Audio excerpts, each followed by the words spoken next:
The Boston Globe's report that former Secretary of State John Kerry met with foreign officials to discuss saving the Iran nuclear deal is the latest reminder that Democrats consistently seek to appease America's enemies while spitting in the eye of our commander-in-chief. More than a decade ago, then Speaker of the House Rep. Nancy Pelosi and a gang of other Democratic leaders defied American foreign policy and met with the ruthless and brutal Syrian President Bashar al-Assad. Pelosi extended an open hand to an isolated country that had a penchant for violating the rights of its civilians, sponsoring terrorism, and threatening war with its neighbors. She claimed her ultimate goal was to discuss the status of Syria's peace talks with Israel. "We came in friendship, hope, and determined that the road to Damascus is a road to peace," Pelosi told reporters after her 2007 rendezvous to Assad's presidential palace. "It was hard even then to imagine how Syria could serve as a road to anything besides bloodshed. Evidence shows that some of Syria's actions ended up killing Americans fighting in Iraq."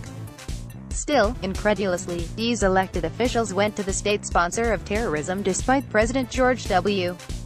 Bush and Vice President Dick Cheney publicly condemning the meeting as counterproductive, according to a Washington Post article from the time. From the Washington Post. Before her meeting, President Bush criticized the visit, saying that sending delegations to Syria doesn't work, "It's simply been counterproductive," he said at a news conference Tuesday. Vice President Cheney echoed that sentiment Wednesday, telling an ABC News radio interviewer that Assad has been isolated and cut off because of his bad behavior. "And the unfortunate thing about the speaker's visit is it sort of breaks down that barrier. It means without him having done any of those things he should do in order to be acceptable, he gets a visit from a high-ranking American anyway.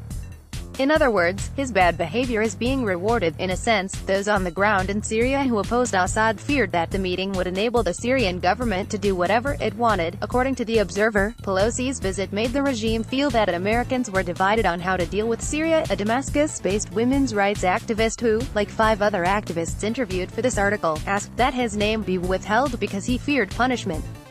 Sends a message to the regime that the pressure is off, that it can do what it likes. When Assad first took office in 2000, many hoped the man would be a reformer.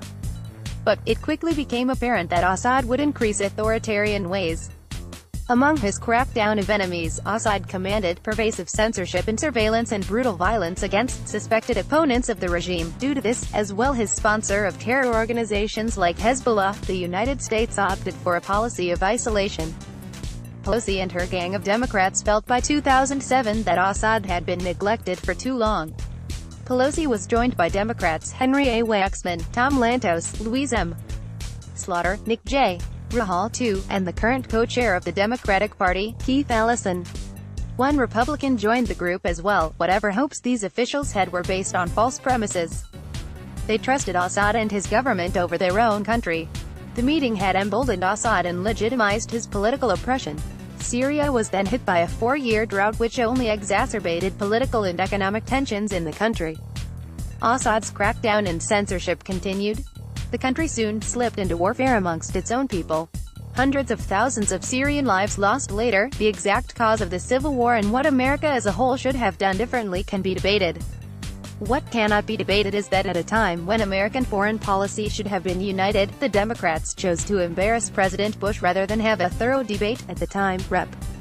Eric Cantor from Culpeper, Virginia penned an op-ed in National Review criticizing Pelosi.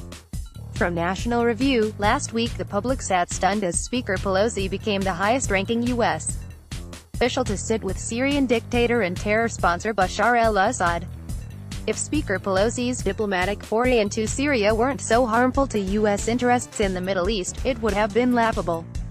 In one fell swoop, the Speaker legitimized and emboldened a ruthless thug whose unyielding support for terrorism has bogged down our attempts to bring stability and peace to the region at every step of the way.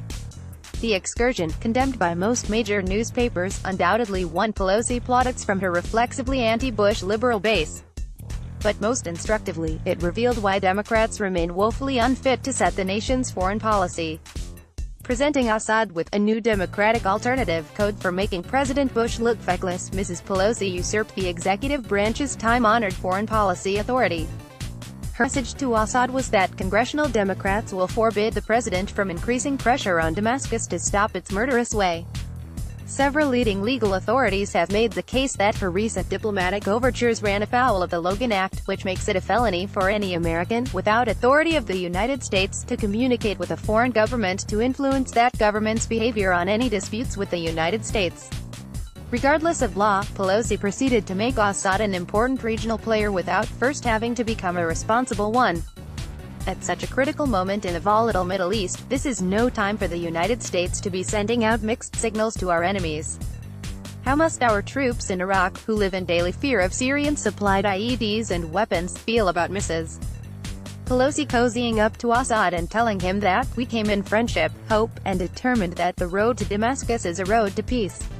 How about our allies in Lebanon's fledgling democratic government, who for years have chafed under Syrian occupation and are currently struggling with Syrian attempts to reassert its dominance over the country? Knowing all too well that Syria's meddling and support for Hezbollah always formed their greatest obstacle, government supporters have understandably reacted with outrage to Pelosi's assurance that the road to solving Lebanon's problems passes through Damascus. And then there are the Israelis, principal victims of Syrian support and succor for Hezbollah and Hamas. Israeli Prime Minister Ehud Olmert was rightfully angered by Pelosi's bungled message to Assad that Israel was ready to engage in the peace process. In fact, our ally Israel is determined not to engage with Syria until it renounces terrorism.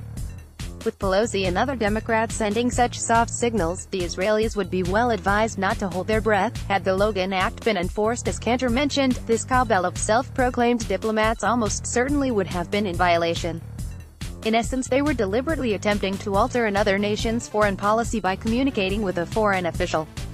As mentioned in last night's article, the three elements of the Logan Act are: 1. Communicating with a foreign government, 2. Without authority of the United States, 3. For the purpose of influencing the actions of the foreign government in relation to a dispute with the United States or of defeating U.S. policy. At this point, some might be saying that Sen. Tom Cotton must also be in violation of the Logan Act as well due to his 2015 letter to Iran stating that any deal made by President Obama, what is now known as the Iran nuclear deal, could be revoked by a future president or Congress. In other words, exactly what President Trump is trying to do right now. To that extent, National Review author Tom Rogan explained the key differences between Pelosi's deliberate actions and Cotton's poor judgment. From National Review, when Nancy Pelosi embraced Bashar al-Assad in April 2007, she wasn't simply challenging the commander-in-chief during a war, she was propagandizing for a dictator who was killing Americans. The left's hypocrisy on this issue defines tragic delusion. While liberals call for Senator Cotton and co. to face prosecution under the Logan Act for writing a letter, they simultaneously defend Speaker Pelosi's aid to Assad. Incidentally, anyone who believes the Logan Act has been breached has a severe case of legal incontinence, yet there's also a grave moral dysfunction here. While I believe Cotton's letter was a mistake that endangered efforts by other senators to gain oversight of President Obama's Iran policy, the letter was seen in Iran for what it was: domestic politics. In contrast, the former speaker's judgment has long met its match with bloody reality. Indeed, those same Democrats demanding the Logan Act be enforced are now silent on former Secretary of State John Kerry's recent trip. Rather than send a public letter to Iran, Kerry apparently met in private with Iranian Foreign Minister Javad Zarif. The only reason for Kerry to be meeting with Zarif is to usurp the president's power, save his former boss's disastrous deal, and influence Iranian decision-making. Iran, which is also on the state sponsor of terrorism list, is America's enemy. The Logan Act should be enforced but most likely will not be. Regardless, Kerry's actions show that the same warning Cantor applied to Pelosi in 2007 can be reiterated here. At such a critical moment in the volatile Middle East, this is no time for the United States to be sending out mixed signals to our enemies. Kerry's actions revealed why Democrats remain woefully unfit to set the nation's foreign policy.